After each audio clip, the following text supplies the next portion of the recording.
দক্ষিণ কলকাতা এই ল কলেজে গণধর্ষণে গভীর উদ্বেগ প্রকাশ করেছেন রাজ্যপাল। শিক্ষার্থীদের স্বার্থ রক্ষায় কড়া বার্তা। কলকাতা বিশ্ববিদ্যালয়ের আচার্যের উপাধ্যায়ের সঙ্গে নিয়মিত যোগাযোগ রক্ষা রাজ্যপালের। বিশ্ববিদ্যালয়ের আওতাধীন কলেজগুলির প্রশাসনিক কার্যক্রম যেন বিধি বিধান মেনে পরিচালিত হয়। শিক্ষা প্রতিষ্ঠানে ভয় বা পক্ষপাত ছাড়া প্রশাসন চলা উচিত।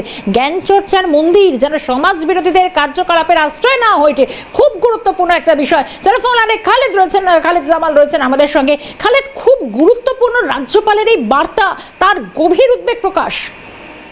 একেবারে দেখো, এরকম একটা পরিস্থিতিতে তিনি কিন্তু পরিষ্কার বলেছেন যে আইনের ঊর্ধ্বে কেউ নয়। অর্থাৎ যদি কেউ শাসক দলেরও হয় তাহলে সেও কিন্তু আইনের ঊর্ধ্বে নয়। তিনি পরিষ্কার করেছেন যে কোনো রকম অরাজকতা কিন্তু কলেজের ক্যাম্পাসে বা শিক্ষা প্রতিষ্ঠানে চলতে পারে না, এবং সেই জন্য তিনি কঠোর নির্দেশ দিয়েছেন উপাচার্যকে অবিলম্বে যাতে সেই সাউথ ক্যালকাটা ল কলেজের পঠন যাতে ঠিকঠাক হয় এবং অবিলম্বে যাতে চালু করা হয়, পড়াশোনার ব্যবস্থা যাতে দ্রুত করা হয় সেই নির্দেশ একদিকে দিয়েছেন। অন্যদিকে যারা ছাত্রছাত্রীরা রয়েছেন, বিশেষ করে আইনের যারা ছাত্রছাত্রী রয়েছেন, তাদের যাতে স্বার্থ রক্ষা হয়, তাদের নিরাপত্তা ব্যবস্থা যাতে সঠিকভাবে থাকে সে নির্দেশ তিনি দিয়েছেন।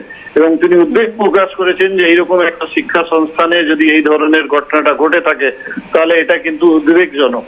এবং তিনি প্রশাসনকে কিন্তু একেবারে সমস্ত রকম ছাত্রছাত্রীদেরকে সহযোগিতা করার নির্দেশ দিয়েছেন। পুলিশ প্রশাসন থেকে নিয়ে যারা শিক্ষা প্রতিষ্ঠানে কর্তৃপক্ষ রয়েছে তাদেরকেও কিন্তু তিনি নির্দেশ দিয়েছেন যে অবিলম্বে যাতে পরিস্থিতি স্বাভাবিক করা যায় সেদিকে যাতে সবাই মিলে নজর দেয়, সেই আশ্বাস দিয়েছেন রাজ্যপাল সিপি আনন্দ বোস। বেশ, খালিদকে ধন্যবাদ জানাবো। সঙ্গে ছিলেন প্রতিনিধি খালিদ জামাল।